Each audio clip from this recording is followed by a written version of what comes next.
마태복음 1장 18절 말씀부터 마지막 25절 말씀까지 우리 한 절씩 교독합니다. 예수 그리스도의 나심은 이러하니라. 그의 어머니 마리아가 요셉과 약혼하고 통과하기 전에 성령으로 잉태된 것이 나타났더니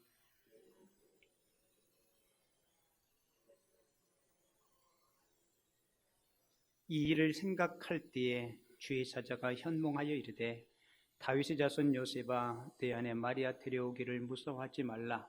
그에게 잉태된 자는 성령으로 된 것이라.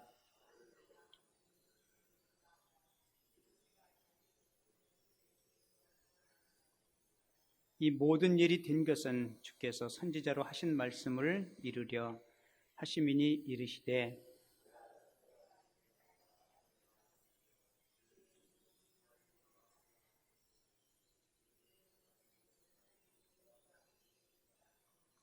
두 절 말씀 같이 읽습니다. 요셉이 잠에서 깨어 일어나 주의 사자의 분부대로 행하여 그의 아내를 데려왔으나 아들을 낳기까지 동침하지 아니하더니 나음의 이름을 예수라 하니라. 아멘. 롱펠로우라는 사람이 쓴 시 하나를 여러분들에게 소개해드리겠습니다. 제목은 아름다운 사람을 만나고 싶다. 아름다운 사람을 만나고 싶다. 언제 보아도 마음이 따뜻한 사람, 밤하늘의 별 같은 사람을 만나고 싶다. 언제나 마음을 하늘로 열고 사는 아름다운 사람을 만나고 싶다. 모든 삶의 굴레 속에서도 비굴하지 않고 언제나 화해와 평화스러운 얼굴로 살아가는 그런 사람을 만나고 싶다. 마음이 아름다운 사람의 마음에 들어가서 나도 그런 아름다운 마음으로 살고 싶다. 바라보면 바라볼수록 온화한 거울 같은 사람, 마음이 편안한 사람을 만나고 싶다. 결코 화려하지도 투박하지도 않으면서 소박한 삶의 모습으로 오늘 제 삶의 갈 길을 묵묵히 가는 그런 사람의 아름다운 마음 하나 고이 간직하고 싶다. 시가 너무 멋지죠? 그런 사람 만나고 싶죠? 그런데 저와 여러분들이 그런 사람 됐으면 좋겠습니다. 이 롱펠로우가 만나고 싶어 했던 그 아름다운 사람을 우리는 성경을 통해서 만날 수 있는데요. 그 사람이 바로 요셉이에요. 오늘 설교 제목이 뭡니까? 배경에만 있는 요셉. 여러분, 예수님께서 이 세상에 계시는 동안 여러 가지 다른 사람들의 것들을 빌려서 사용하셨습니다. 예수님이 탄생하실 때 말구유를 빌려서 예수님이 탄생하시죠. 그리고 공생의 기간 동안에는 어린아이의 도시락도 빌려서 오병이의 기적을 행하시기도 하셨고요. 예루살렘에 입성하실 때 예수님은 뭐 타고 입성하세요? 나귀 타고 입성하시는데 그 나귀도 자신의 것이 아니라 다른 사람의 것을 빌려서 예수님이 나귀를 타시고 예루살렘에 입성하십니다. 그리고 예수님께서 운명하신 후에 예수님은 다른 사람의 무덤을 빌려서 예수님께서 그곳에 장례 치료된 모습을 보게 됩니다. 이렇게 예수님은 이 땅에 사시는 동안 많은 다른 사람의 것들을 많이 빌려서 사용했던 모습을 보게 되죠. 그런데 오늘 본문을 보면 예수님께서 태어나셨을 때 그의 육신의 아버지 이 요셉을 빌려서 예수님께서 이 땅에 오시는 모습을 보게 됩니다. 여러분, 오늘 본문에 예수님께서 빌려서 사용하셨던 육신의 아버지 이 요셉을 통해서 오늘 저와 여러분들이 성탄을 준비하면서 성탄을 맞이하면서 하나님께서 주시는 귀한 교훈을 함께 살펴보도록 하겠습니다. 여러분, 성경에 보면 요셉의 말은 단 한마디도 없습니다. 그리고 요셉은 늘 이 주변에만 있는 사람 같아요. 영화나 드라마로 치면 요셉은 어떤 역할을 했냐면 그냥 묵묵히 옆에 서 있는 사람 혹은 지나가는 사람 정도로 성경은 그를 그렇게 소개하고 있어요. 요셉은 예수님이 탄생과 그리고 예수님이 성장하는 과정 속에서 늘 주인공의 자리가 아니고 조연의 자리에 이 요셉이 서 있습니다. 가끔 성탄절 그림을 봐도 이 요셉은요, 누이의 구인 예수님 옆에 조용히 서 있는 모습으로 이 요셉의 모습이 그려지고 있습니다. 그런데 오늘 성경을 보면 이 요셉은 굉장히 훌륭한 믿음의 사람임을 볼 수 있습니다. 그래서 하나님께서 이 요셉을 통해서 우리 예수님의 육신의 아버지를 그에게 맡기신 거죠. 예수님의 어린 시절을 요셉에게 부탁했고, 그리고 예수님께서 탄생하실 때 사실 헤롯이 그 당시 이사이아의 모든 유아들을 죽이려고 할 때 우리 하나님은 요셉을 통해서 예수님과 그리고 마리아의 생명과 그들의 안전을 요셉에게 부탁하고 맡기셨던 모습들을 보게 됩니다. 여러분, 하나님께서 말 한마디 하지 않은 이 요셉의 이야기를 성경에 기록한 이유가 무엇일까? 그 이유는 이 요셉이라는 인물을 통해서 저와 여러분들에게 주시고자 하시는 교훈이 분명히 있기 때문입니다. 그리고 보세요. 예수님이 탄생하실 그 당시에 틀림없이 베들레헴과 그곳에는 수많은 사람들이 많이 있었을 겁니다. 수많은 남자들이 많이 있었을 거예요. 근데 유독 하나님이 왜 요셉이라는 사람을 통해서 예수님의 아버지 역할을 그에게 맡기셨을까? 오늘 그 부분을 좀 중점으로 해서 함께 좀 은혜를 나누려고 하는데요. 자, 오늘 본문 19절에 보면 하나님께서 요셉을 예수님의 육신의 아버지로 사용하신 그 이유를 이렇게 말하고 있어요. 자, 우리 19절 말씀 볼게요. 그의 남편 요셉은 뭐라고 얘기해요? 의로운 사람이라 그렇게 이야기하죠. 여러분, 성경은 요셉을 의로운 사람이라고 그렇게 밝히고 있습니다. 여러분, 이 말은 요셉이 죄가 없었다라는 말이 아니에요. 여러분, 세상에 죄 없는 사람은 아무도 없습니다. 예수님 외에는 다 죄가 있어요. 그런데 성경이 이 요셉을 의로운 사람이라고 하는 이유는 그는 바르게 살기 위해서 힘쓰고 애썼던 사람이라는 겁니다. 여러분, 이 땅에 많은 사람들이 부자로 살기는 많이 애써도 잘 살고 바르게 살려고 애쓰는 사람은 그리 많지 않아요. 근데 오늘 본문의 이 요셉은 하나님 보시기에 하나님 앞에서 올곧게 바르게 살려고 애썼던 사람. 그래서 성경의 기자는 이 요셉의 신앙의 인격을 소개하면서 뭐라고 얘기해요? 그는 의로운 사람이었다라고. 여러분, 창세기 19장에 등장하는 소돔과 고모라 성 있죠. 여러분, 소돔과 고모라에는 부자들이 많이 있었습니다. 그걸 어떻게 아냐고요? 소돔과 고모라는 사치와 연락이 많았던 곳이에요. 왜요? 물질이 있고 돈이 있으니까.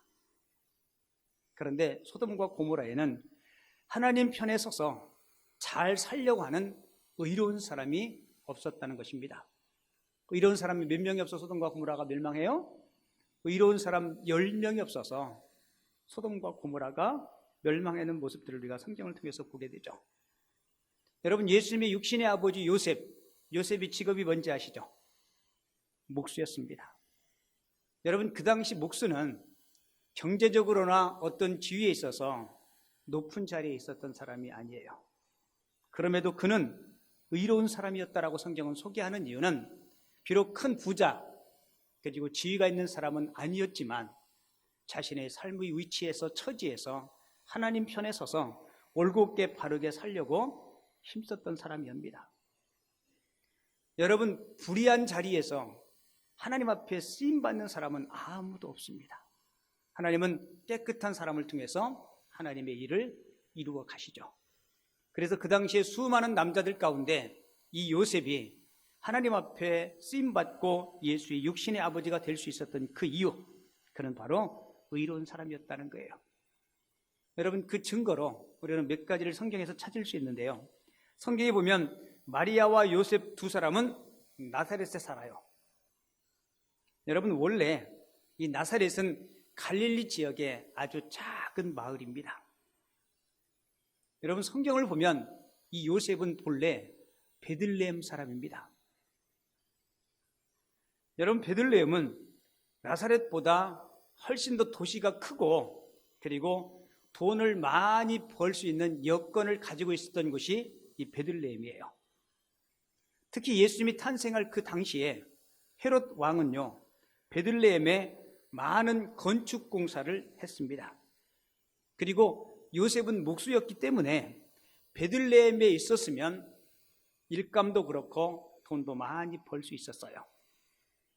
그런데 왜 요셉이 베들레헴에 살지 않고 나사렛에서 거주하였을까? 여러분, 이 부분에 많은 신학자들이 이렇게 해석해요. 그 당시에 헤롯 대왕이 헬라 신을 위해서 많은 신전들을 베들레헴에 건축했다는 겁니다. 그런데 이 요셉은 하나님 앞에 의로운 사람이었기 때문에 하나님이 아닌 다른 신들을 섬기는 신전을 만드는 일에 그는 개입하고 싶지 않았던 겁니다. 다르게 이야기하면 아무리 경제적인 혜택이 주어진다 해도 자기 믿음에 저촉되는 행위를 그는 하기를 원하지 않았던 겁니다. 그래서 요셉은 비록 가난의 자리지만 하나님 보시기에 부끄럽지 않은 나사렛을 선택한 것이죠. 아무리 가난해도 믿음에 반대되는 행위는 하지 않겠다라고 요셉은 작정을 한 겁니다. 여러분, 지금도 하나님은 죄를 멀리하는 의로운 사람을 통해서 하나님이 일을 이루어 가실 줄을 믿습니다. 우리가 요셉처럼 의로운 삶을 살기 위해서 혹여나 여러분들을 죄 가운데로 이끄는 사람이 있다면 멀리 하셔야 돼요. 그리고 돈벌이가 되어도 그것이 하나님이 기뻐하시는 일이 아니라면 반드시 멀리 하셔야 됩니다.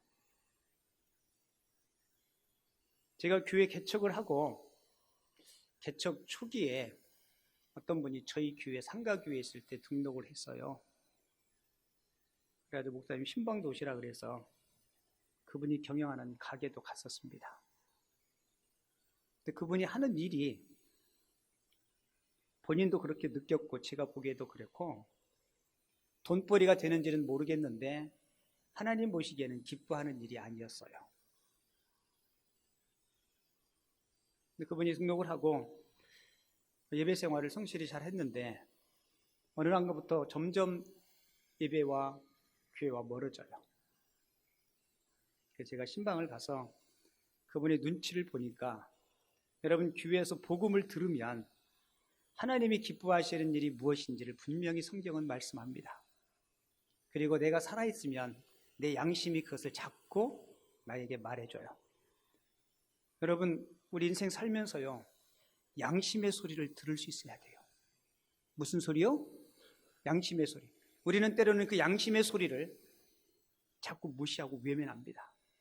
그러면 지금 당장에 돈벌이가 되고 눈에 어떤 이익이 될지는 모르지만 여러분, 궁극적으로 그것이 내 인생을 망가뜨리는 무서운 누룩이 될 수 있음을 꼭 기억하십시오. 이분은 교회 와서 자꾸 복음을 들으면서 예배를 드리면서 양심의 소리가 계속 자신한테 이야기해요. 근데 만약에 하나님이 기뻐하지 않는 그 일을 놓으면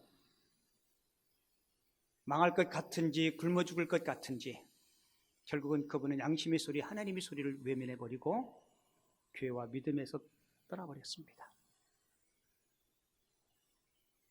제가 그 모습 보면서 너무 안타까운 거예요. 하나님이 원하시는 그 일을 위해, 하나님이 기뻐하시는 일을 위해서 내가 만약에 나이를 접으면 하나님께서 어떻게 일하실까? 여러분, 하나님이 외면하시고 그 사람 망하게 하실까요? 그렇지 않습니다. 여러분, 이 요셉은 하나님 앞에 부자로 사는 길을 선택하기 전에 하나님 앞에 잘 사는 길을 선택한 겁니다. 그래서 하나님이 이 요셉을 육신의 아버지로 그를 하나님이 사용하신 거예요. 그리고 이 요셉이 우리 하나님 앞에 쓰임받은 또 한 가지 이유는 그는 사랑의 사람이었다는 겁니다. 그는 다른 사람을 대할 때 늘 은혜로 다른 사람을 대했다는 거예요. 자, 우리 19절 다시 한번 볼게요. 그의 남편 요셉은 의로운 사람이라 그를 드러내지 아니하고 가만히 끊고자 하여, 이렇게 기록되어 있죠.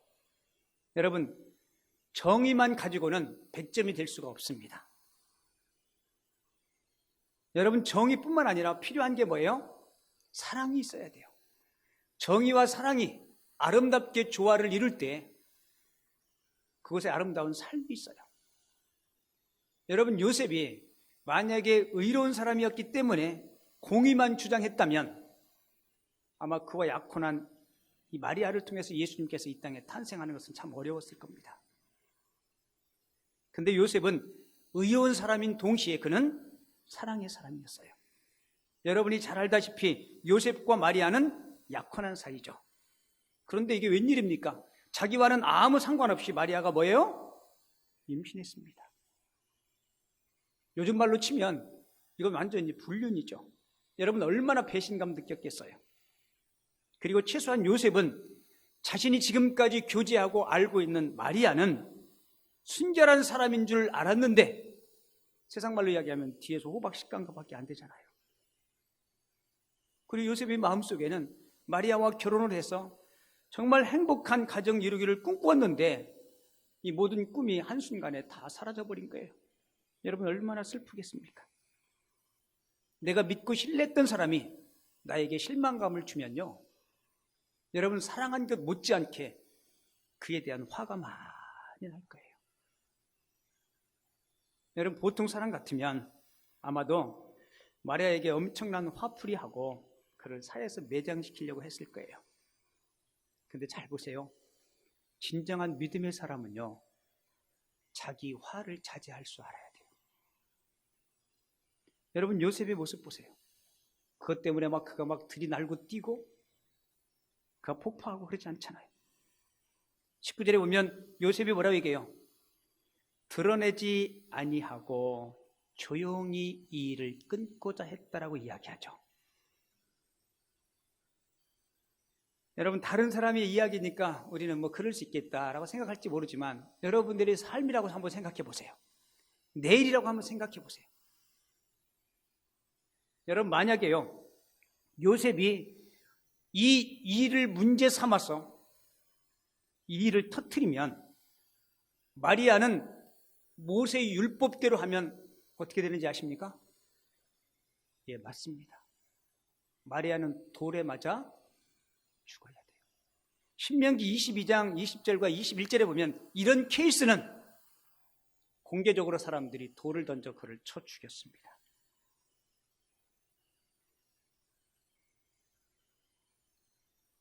그런데 요셉은 이 마리아의 허물을 그냥 덮어준 거예요. 아마 그에게 죄가 있다면 하나님께서 그 죄를 물으실 거야.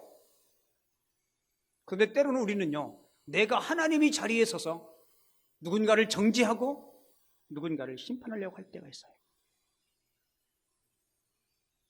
사도 베드로는 사랑을 이렇게 정의하죠. 무엇보다도 열심으로 서로 사랑할지니 사랑은 허다한 죄를 덮느니라. 여러분 성경에 등장하는 위대한 사람들 보세요. 성경에 등장하는 위대한 사람들의 특징은요, 자신의 죄와 허물은 솔직하게 하나님 앞에 고백합니다. 반면에 다른 사람들의 허물과 죄는 용서하고 관용하고 덮어주는 모습을 볼 수 있죠. 여러분 이래서 하나님이 이 요셉의 신앙 인격 때문에 이 정도의 신앙의 인격이면 내가 마리아를 맡겨도 마리아를 통해서 성령으로 아기 예수를 잉태하고 그래도 틀림없이 마리아와 아기 예수를 보호해 줄 수 있겠다. 우리 하나님은 사람 보는 눈이 있어요. 그죠? 있어요 없어요? 여러분 있죠. 여러분들이 요셉이라고 치면 어떻게 했겠어요? 예, 마리아와 여러분들이 요셉이라고 치면 본문의 요셉처럼 똑같이 그렇게 행동했겠죠? 아니요. 어떻게 할 거예요? SNS에 올리기 시작하겠죠, 그죠? 온 동네 방네에 이런 싸가지 없는 건 사용 매장시켜버려야지. 여러분, 저도 여러분들도 때로는 나의 마음을 아프게 하고 나를 힘들게 한 사람들에 대해서 여러분들은 어떻게 대합니까? 솔직히 우리는 하나님 앞에 어떤 대접을 받았습니까? 근데 우리는 말씀과 여러분들의 삶과 말하자면 이론과 현실이 너무너무 동떨어져 있는 것 같아요. 사랑하는 성도 여러분, 우리가 예수님의 탄생을 우리가 맞이하면서 우리가 예수 그리스도를 믿는 주님의 제자들이잖아요. 주의 자녀들이잖아요. 예수님께서 하나님께서 저와 여러분들을 대해주셨던 것처럼 우리가 누군가를 대할 때 은혜로 사랑으로 우리 성도들과 가족들과 이웃들을 대할 수 있는 하나님의 사람들 꼭 되시기 바랍니다. 이를 위해서 여러분들 기도하셔야 돼요. 여러분들이 현실적인 문제만 가지고 하나님 이것도 주세요, 저것도 주세요, 내 소원이 이것인데 꼭 소원 이뤄주세요, 이런 기도도 좋지만 하나님 내 마음속에 하나님께서 요셉에게 주셨던 다른 사람을 은혜로 대할 수 있는, 사랑으로 대할 수 있는, 허물을 덮어줄 수 있는 그러한 진정한 예수님의 사랑을 저희 마음속에 가득 채워달라고, 그런 기도 제목, 그런 마음의 소원 가질 수 있는 저와 여러분들 됐으면 좋겠습니다. 그리고 그렇게 기도하셔야 돼요. 그리고 마지막 세 번째로, 이 요셉이 예수님의 육신의 아버지로 쓰임받을 수 있었던 또 한 가지 이유는요, 요셉은 하나님의 말씀에 전적으로 순종했다는 겁니다. 여러분, 요셉은 자신과 약혼한 마리아가 임신을 했어요. 여러분, 밤잠을 잘 수 없습니다. 내가 얼마나 그녀를 사랑했는데. 근데 오늘 성경 말씀 보세요. 자, 본문 한번 봅니다. 본문 20절부터 보면 이렇게 기록되어 있어요. 이 일을 생각할 때에, 이 일이 무슨 일이에요? 엄청난 일이죠. 저는 20절을 기록하려면 저 같으면 이렇게 기록했을 때예요. 이 일 때문에 밤잠을 설치며 마음 아파하고 눈물을 흘릴 때, 여러분 맞죠? 주의 사자가 현몽하여 이르되 다윗의 자손 요셉아, 내 아내 마리아 데려오기를 무서워하지 말라. 그에게 잉태된 자는 성령으로 된 것이라. 여러분, 꿈에 주의 사자가 그렇게 말씀했어요. 여러분, 이 말씀에 하나님의 말씀이니까, 하나님의 말씀은 틀림없으니까 이 말씀은 맞아, 여러분 이렇게 쉽게 수용하고 받아들이는 게 여러분 쉽지 않습니다. 여러분 솔직히 보세요. 여러분들 교회 오셔서 얼마나 하나님의 말씀을 많이 듣습니까? 주의 사자가 요셉에게 한 이야기보다 우리는 훨씬 더 합리적이고 이해가 쉬운 말씀을, 하나님의 말씀을 통해서 들어요. 그럼에도 불구하고 우리의 순종의 정도는 몇 프로입니까? 여러분, 요셉은 지금 순종하기가 굉장히 어렵습니다. 이미 요셉의 마음으로는 결정했어요. 뭐를 결정했어요? 조용히 끊으려고, 약혼을 조용히 파혼하려고. 이미 자신의 마음속에 다 계획을 세웠습니다. 그리고 만약에 요셉이 요 일을 정리하지 않으면 엄청난 모험이에요. 다른 사람이 나를 어떻게 생각할까? 여러분, 요셉은 큰 모험을 해야 됩니다. 그리고 만약에 다른 사람들에게 내 아내가 잉태된 것이 성령으로 잉태된 것이라고 이야기하면 사람들이 나를 미친 사람 취급하면 어떡하나? 요즘은요, 결혼식 때 애기 하나 있는 거는요, 뭐라고 하더라? 좋은 혼수라고 그러던데. 여러분, 옛날에는 결혼식하고 약혼했어도요, 절대로 동침하지 않겠습니다.